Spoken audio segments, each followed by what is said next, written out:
How to install SSD into ROG STRIX AIOLOS. Slide the latches on both sides of the enclosure to remove the back cover.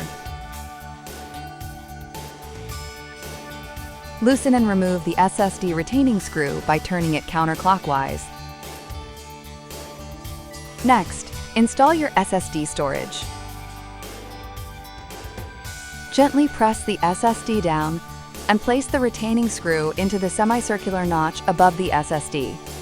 Then turn the screw clockwise into the screw hole to secure it. Align the back cover with the bottom edge and close it at an angle until you hear a click, indicating the latches are secured. Installation is now complete. Makes it easy to mount an SSD into the ROG STRIX AIOLOS SSD enclosure. Welcome to subscribe to ASUS Support channel. Like the video or share your comments below. We are happy to provide you with more useful information.